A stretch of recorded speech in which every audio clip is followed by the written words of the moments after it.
নমস্কাৰ, মই হৈছে doctor Bhaskar Dutta, health smile dental clinic, খ্ৰীষ্টান বস্তি, গুৱাহাটী এজন ডেণ্টেল চাৰ্জন। মই আজি আপোনালোকৰ লগত ডেণ্টেল ইমাৰ্জেঞ্চি পেচেণ্ট এজনৰ বিষয়ে মই কিছু তথ্য আপোনালোকৰ লগত শ্বেয়াৰ কৰিব বিচাৰিছোঁ। এনেকুৱা ধৰণৰ ডেণ্টেল ইমাৰ্জেঞ্চি হঠাৎ সৃষ্টি হ'ব পাৰে বা আপোনাৰ সন্মুখত আহিব পাৰে, সেই বিষয়ে মই আপোনালোকৰ লগত কিছু কথা শ্বেয়াৰ কৰিব বিচাৰিছোঁ। মাৰ্চ মাহৰ 2024 মাৰ্চ মাহৰ মাজৰ ভাগত এজন ডেণ্টেল পেচেণ্ট মোৰ ক্লিনিকত এপইণ্টমেণ্ট লৈ তেওঁ দেখুৱাব আহিছিল। তেওঁ সৰ্থেবাৰীৰ পৰা আহিছিলে। তেওঁৰ ভায়েকে মোৰ তাত এপইণ্টমেণ্ট লৈ আহিছিলে। তেওঁ এজন মেডিচিন কোম্পানীতে কৰ্মৰত। তেওঁক তেওঁৰ ছিনিয়ৰ মেনেজাৰজনে মোৰ তাত এবাৰ দেখুৱাবৰ কাৰণে গৈছিলে। কিন্তু তেওঁলোকৰ সমস্যা আছিলে, তেওঁ মোৰ তাত অহা তাৰে দুদিন আগতে তেওঁ ৰাতি 1টা বজাত মুখত যথেষ্ট তেজ জমা হৈ থকা দেখা পালে আৰু সেইলৈ তেওঁ চিন্তিত হ'ল।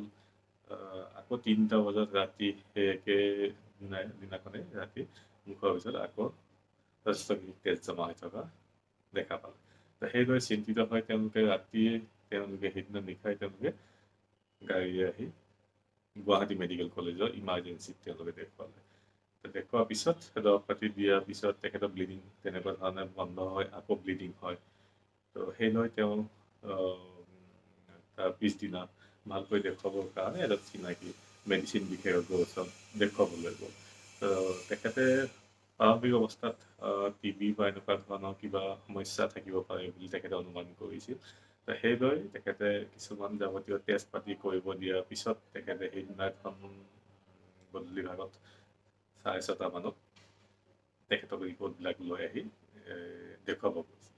সেই তাৰে আগতে সেই পেচেণ্ট দুগৰাকীৰ তেখেতৰ ভায়েকৰ ছিনিয়ৰ মেনেজাৰজনে ক'লে যে দাঁতৰ পৰা ব্লিডিং হ'ব পাৰে, গতিকে মোৰ তাত এবাৰ দেখুৱাবৰ কাৰণে তেওঁলোকে ৰেফাৰ কৰিলে। তো মোৰ তাত অহাৰ লগে লগে মই প্ৰাৰম্ভিক অৱস্থাত যেতিয়া মই চোৱা মেলা কৰিলোঁ, চোৱা মেলা কৰাৰ লগে লগে মই দেখিলোঁ যে তেওঁৰ তলৰ দাঁতত তেওঁৰ সন্মুখৰ ভাগত ব্ৰিজ লাগি আছে, আৰ্টিফিচিয়েল ফিক্স ডেন্সাৰ লাগি আছে আৰু তাৰে তলত যথেষ্টখিনি ডেণ্টেল ষ্ট'ন বা তাৰ জমা হয়, তাতে ঘাঁৰ সৃষ্টি হয়, তাৰ পৰা সাংঘাতিক ব্লিডিং কৰি আছে। তো মই তেওঁলোকক ক'লোঁ যে আপুনি চিন্তা কৰিবলৈ একো নাই, সেইখিনি যিখিনি ট্ৰিটমেণ্ট কৰিব লগা থাকে সেইখিনি কৰিলে ঠিক হ'ব আৰু যাৱতীয় মই দৰৱ পাতি দি তেওঁলোকক মই আকৌ পিছদিনা বা দুদিনমান পিছত মই এপইণ্টমেণ্ট দিলোঁ। তো তেখেতক ক'লোঁ যে চিন্তা কৰাৰ বিষয় একো নাই আৰু ভিতৰৰ পৰা ব্লিডিং হোৱা নাই, সেই দাঁতৰ পৰাই ব্লিডিং হৈছে। কিন্তু তেওঁলোকে যথেষ্ট চিন্তিত হৈ আছিল 2-3 দিন ধৰি যে বেলেগ কিবা হৈছে নেকি বা কেঞ্চাৰ হৈছে নেকি বা ভিতৰৰ পৰা ব্লিডিং হৈ আছে নেকি বা বেলেগ ধৰণৰ কিবা বেমাৰ হৈছে নেকি, যাৰ ফলত এনেকুৱা ধৰণৰ ব্লিডিং হৈ আছে। ইভেন ইজন ডক্তৰক দেখুওৱাৰ সময়তো তেওঁ চিন্তিত হৈ আছে যে বেলেগ কিবা ৰোগ ওলাব পাৰে নেকি। কিন্তু এই কোম্পানীৰ চাকৰি কৰা তেখেতৰ ভায়েকৰ ছিনিয়ৰ মেনেজাৰজনে তেওঁ সঠিক সিদ্ধান্ত এটা লৈ তেওঁ ডেণ্টেল অপিনিয়ন এটা ল'বৰ কাৰণে পঠোৱাত তেওঁলোকে যথেষ্টখিনি সকাহ পালে। আৰু মই তেওঁলোকক 100% নিশ্চিতভাৱে ক'লোঁ যে বেলেগ চিন্তা কৰিবলৈ একো নাই, দাঁতৰ পৰাই হৈ আছে আৰু সেইখিনি প্ৰথম অৱস্থাত ব্লিডিং বন্ধ হোৱাৰ কাৰণে যিখিনি যাৱতীয় ইনজেকশ্যন পাতি ইত্যাদি দিব লগা হয়, মই এইখিনি যাৱতীয় দৰৱ পাতি দি তেওঁলোকক মই দুদিনমান পিছত এপইণ্টমেণ্ট দিলোঁ।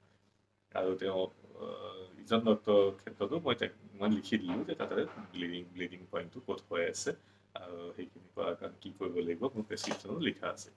আৰু ইজন ডক্তৰকো মেডিচিন বিশেষজ্ঞজনকো চাই তেখেতে ক'লে যে ব্লাডত একো বিসংগতি দেখা নাই, সকলো ঠিকে আছে, গতিকে দাঁতৰ যিখিনি কৰিবলগীয়া আছে সেইখিনি ভালকৈ কৰাই লোৱাটো উচিত বুলি তেখেতে কয়। গতিকে এনেকুৱা ধৰণৰ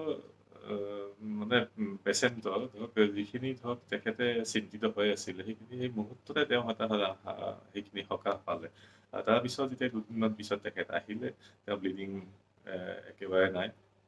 আৰু সেইখিনি ঠাইত যিখিনি কৰিবলগীয়া যাৱতীয় ট্ৰিটমেণ্ট সেইখিনি মই আৰম্ভ কৰিলোঁ।